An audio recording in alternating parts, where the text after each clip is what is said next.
Hello বন্ধুরা, কেমন আছো তোমরা? আমি আবার চলে এসেছি অ্যাডভাইন 360 ক্যারিয়ার সলিউশন। আপনাদের জন্য নিয়ে এসেছে একটা দুর্দান্ত খবর। কি খবর রয়েছে? জামাই ষষ্ঠী কেটে গিয়েছে। তো জামাই ষষ্ঠী কেটে গেছে, তো এবার চাকরির খবর কিন্তু নিয়ে আসতেই হবে আপনাদের জন্য।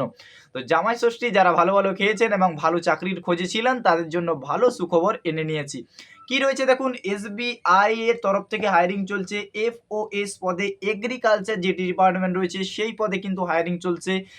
কোয়ালিফিকেশান কি রয়েছে দেখো, কোয়ালিফিকেশান বলতে গেলে এখানে কিন্তু গ্র্যাজুয়েশান রয়েছে। এনি স্ট্রিম থেকে আপনারা কিন্তু গ্র্যাজুয়েশান পাস করে থাকলে কিন্তু অ্যাপ্লাই করতে পারবেন। আর কি রয়েছে, যদি এজ লিমিটের কথা বলি, এজ লিমিট এখানে দেখুন 32 ইয়ার্স চেয়েছে ম্যাক্সিমাম যেটা। আর যদি এনি স্ট্রিম থেকে আপনারা গ্র্যাজুয়েশান করে থাকেন, যদি আপনার ন্যূনতম বয়স 21 বছর হয় তাহলে আপনি কিন্তু অ্যাপ্লাই করতে পারবেন। আর কি কি রয়েছে দেখুন, এক্সপিরিয়েন্স 1 ইয়ার হলে খুব ভালো মিনিমাম। আর যদি আপনি ফ্রেশারের কোনো অসুবিধা নেই, আপনি কিন্তু অ্যাপ্লাই করতে পারবেন। তো এখানে কিন্তু কাজ করার একটি সুবর্ণ সুযোগ। এসবিআই এর মতো জায়গায় আপনি যদি কাজ করতে চান এবং আপনার স্বপ্ন যদি হয় যে আমি একটা ভালো চাকরি এবং প্লাস ভালো ইনসেনটিভ বোনাস প্লাস ভালো অ্যাট্রাকটিভ স্যালারি চাই, তাহলে আপনি কি করতে পারেন, এসবিআই এর এই এফওএস এগ্রিকালচার পদে কিন্তু আপনি নিয়োগ হতে পারেন। এলিজিবিলিটি আমি বলে দিয়েছি। স্যালারিও কিন্তু অ্যাট্রাকটিভ রয়েছে। অ্যাপ্রক্সিমেটলি আপনার স্যালারি বলতে গেলে 20K থাকবে, 80 to 20K থাকবে। এটা হচ্ছে আপনার গিয়ে ন্যূনতম। 30K পর্যন্ত আছে। এবার যে পোস্টের জন্য আপনার হায়ারিং চলবে তার উপর ভিত্তি করে কিন্তু এটা স্যালারি কিন্তু দেওয়া হবে। তো আপনার ইন্টারভিউয়ের মাধ্যমে কিন্তু জয়েনিং হবে। কোনো ডাইরেক্ট জয়েনিং বলতে ইন্টারভিউয়ের জন্য আমরা আপনাদেরকে পাঠাবো এবং সেখানে আপনারা যদি কোয়ালিফাই হন তখনই আপনারা এই এসবিআই পদে কিন্তু চাকরি করতে পারবেন। তো ক্রাইটেরিয়া, এই মেন ক্রাইটেরিয়া এইগুলোই রয়েছে। এর থেকে বেশি আর কিছু ক্রাইটেরিয়া নেই। যদি আপনারা ইচ্ছুক থাকেন তাহলে কি করতে হবে, তাহলে দেখে নিন। আরেকটা জিনিস দেখে নিন, আপনাদেরকে দেখিয়ে দিচ্ছি কি হচ্ছে ব্যাপারটা।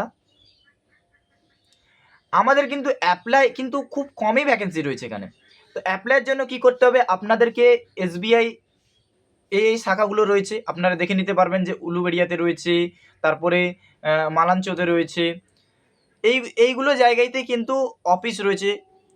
খড়গপুরে রয়েছে, এসব বিধাননগরে রয়েছে, এই জায়গায় কিন্তু অফিস রয়েছে, যে ব্রাঞ্চ রয়েছে এদের এগ্রিকালচার ব্রাঞ্চ। তো আপনারা দেখে নিতে পারেন, আমি এক এক করে দেখে নিই, স্ক্রোল ডাউন করে দিচ্ছি। তো দেখুন এইগুলো কিন্তু রয়েছে। আচ্ছা, আপনারা কি কি অপরচুনিটি, কি কি কাজ করতে হবে, হোয়াই জয়েন এসবিআই এফওএস এগ্রিকালচার পদে আপনারা কেন জয়েন করবেন? কারণ এখানে বি এ পার্ট অফ ইন্ডিয়ার লার্জেস্ট এগ্রিকালচার ডিপার্টমেন্টের সাথে আপনারা যুক্ত হচ্ছেন।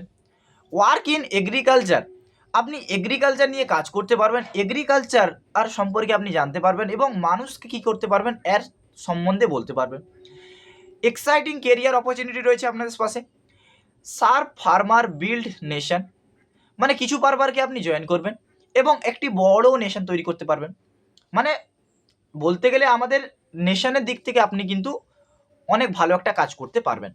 তো কি করতে হবে, যদি আপনি চান যে ফার্মারের বন্ধু হয়ে, কৃষকের বন্ধু হয়ে, কৃষকের পাশে থেকে আপনি ভালো একটি স্যালারি আর্ন করতে চান, তাহলে নিচে দেওয়া কন্ট্যাক্ট নাম্বারে কন্ট্যাক্ট করে আজই আপনার সিট বুক করুন এবং কোনো যদি ইনকোয়ারি থাকে হোয়াটসঅ্যাপ করতে পারবেন, কল করতে পারবেন, সব কিছু আপনাদের এই নাম্বারে কিন্তু প্রোভাইড করে দেওয়া হবে। তো দেখাচ্ছে নতুন কোনো ভিডিওতে। যারা 10 পাস করে, 12 পাস করে, গ্র্যাজুয়েশন করে বসে আছেন, চাকরির খোঁজ পাচ্ছেন না, অবশ্যই এই ভিডিওটা শেয়ার করে দিবেন। এবং genuine job 100% genuine job, 100% placement আমরা কিন্তু প্রোভাইড করি। তো দেখাচ্ছে নতুন কোনো ভিডিওতে, তখনকার পর্যন্ত সবাই ভালো থাকবেন, জামাই ষষ্ঠীর স্বাদ গ্রহণ করতে থাকবেন। ধন্যবাদ।